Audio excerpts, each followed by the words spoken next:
What's up, guys? Welcome back to my channel. Just a quick midweek update. Also, I want you to say hi to my shop mascot. That's Peanut. She doesn't say much. She just sits there and looks cute. But anyways, so I got some shop cards I want to show you guys. I got a little bit of updates build-wise to show you. I think that's about it. I've just get back from vacation, so I haven't had a lot of chance to do anything. Worked a little bit last night when I got home, but we got home pretty late, so this is kind of like a fresh start. So shop cards right off the bat. First shop card I want to show you guys I got from my buddy Doug Hensley at Hensley's Hobbies. That is a very cool shop card. Check that out. If you haven't checked out his channel, go check it out. Doug's a great guy, does awesome work. Does eggplanes, does military stuff, does cars. He's into Hot Wheels. I mean, the guy is just all around cool and a really nice guy. Thank you for the kind words, Doug. I appreciate it. So go check out his channel. The second one is from Rick Scott at the Heartbeat Model Shop. That's a cool card. You guys know how much I like Rat Fink stuff, and that is very Rat Fink-esque. 69 Z28. I mean, look at that thing. That's just freaking cool. That is a cool shop card. Thank you very much, Rick, for that. Also, he sent along a little business card, which is pretty cool. I like that. It's got his phone number and his email address. Go check out his channel if you haven't. Does a lot of good stuff on that channel too. And last but certainly not least, Jared B. Models.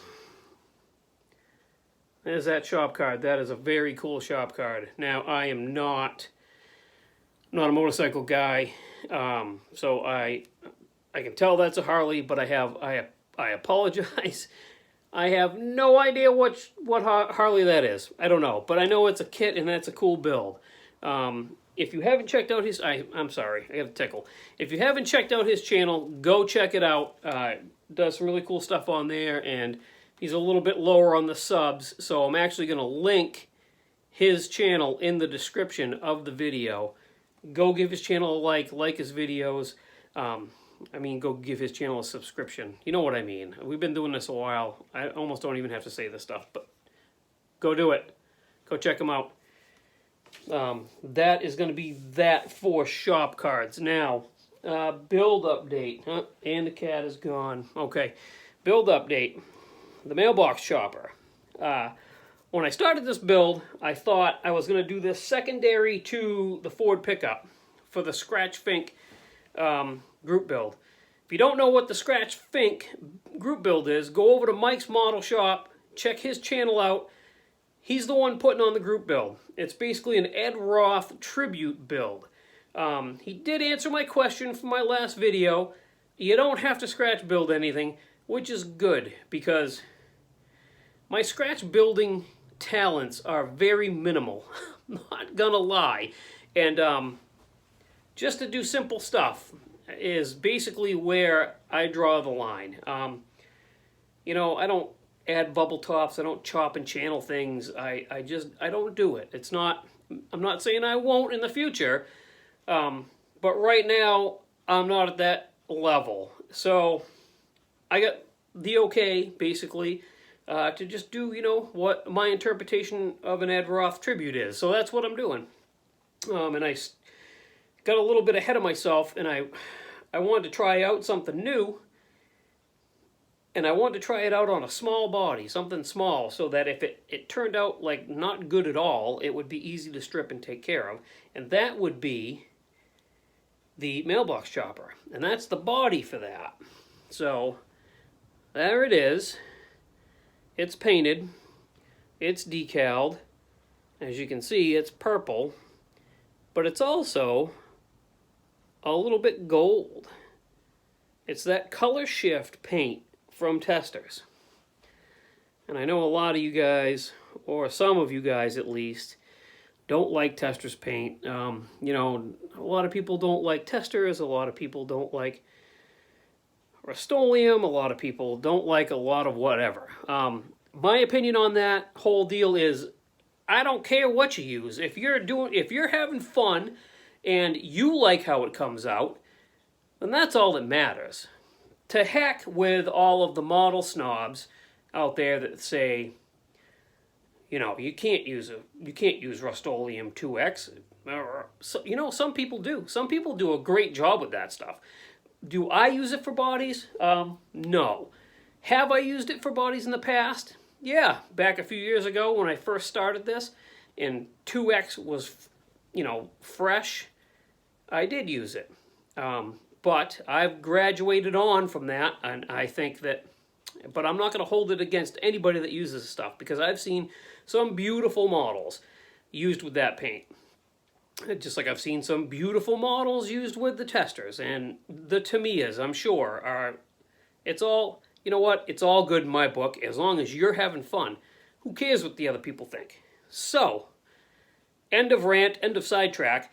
That is the tester's color shift. It's the pink champagne color, which is not really pink. I was kind of hoping for a pinkish. Well, it might be a little bit pink. Here it's hard to tell on the camera, but in person it looks pretty cool. So I think that came out good. I got the motor put together. I left it chrome, but I black washed the snot out of it. It's so hard to see these little tiny parts on this phone, but there it is. I don't know if it's focused enough, but it's going together. So I got that done, and I got the truck mocked up, height-wise. So what I did was I washed all the body parts. I got them off the sprues. I washed the parts, in Dawn, dish soap, and, lukewarm water, rinsed them off, let them air dry for basically a whole day. And then I got up super early before I went on vacation, and I started cleaning up some of the mold lines and getting rid of some of that stuff. I'm not totally done yet, but I started to do that before I left. And I mocked up the chassis and the ride height. And then I let it sit while I was gone. And I came back and I was like, okay, let's see, do I still like it? And I do. I think I got the ride height perfect. Now, you'll notice that there's no running boards on it. So the running boards are going to bring it down a little bit more. But that's...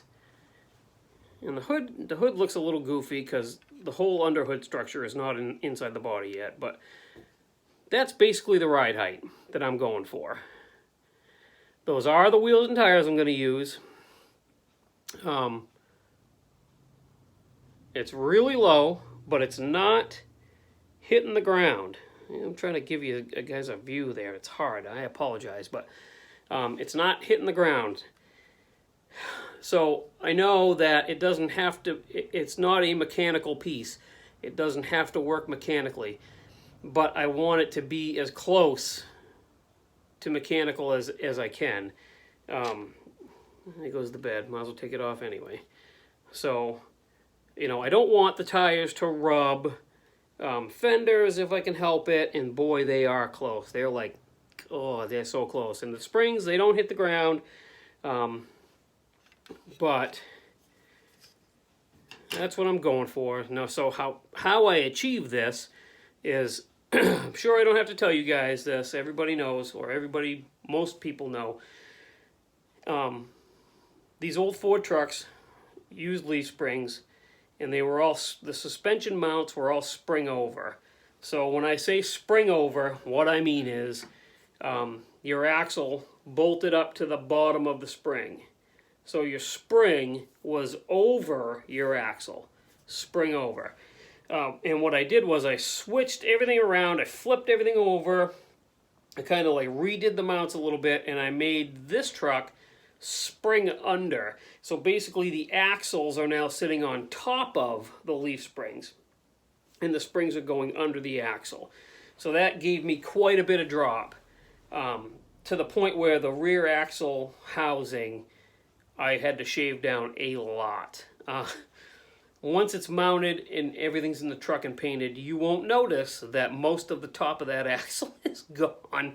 It's gone, but it's the ride height I was looking for. And I have to trim up the back of the cab because now the drive shaft is up higher than the bottom of the cab is going to be.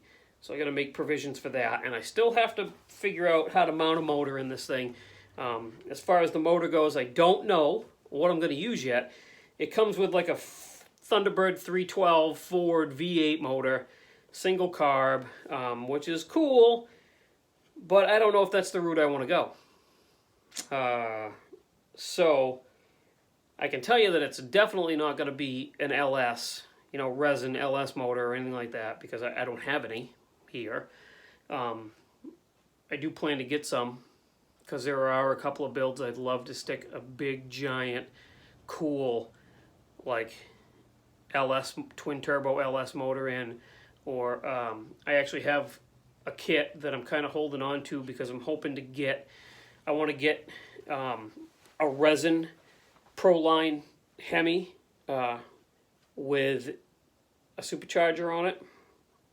I think that'd be pretty badass in a model. So, and I have found one.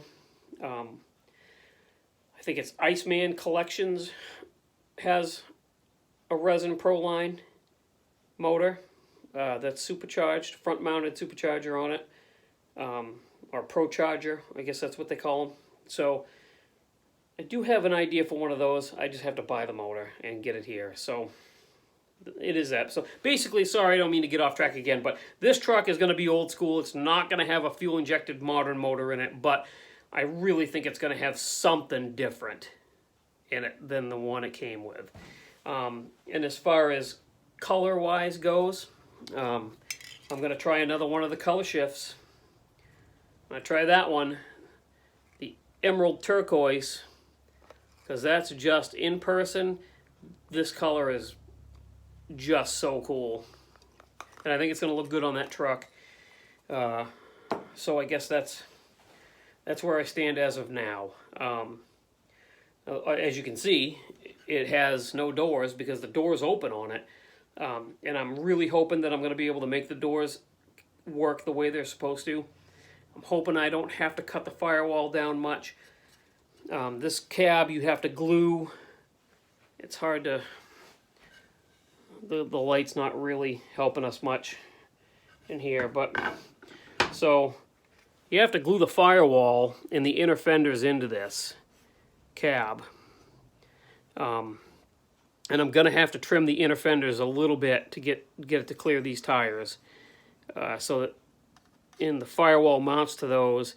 So there's a lot up in the air at this point. I really want to do that. I really want to make this model function as close to the way it's supposed to as possible, opening doors and stuff. So we'll see. We'll see how that goes. Worst case scenario, the doors don't open. But I think it should be fine. I don't think the firewall is going to have to be modified at all.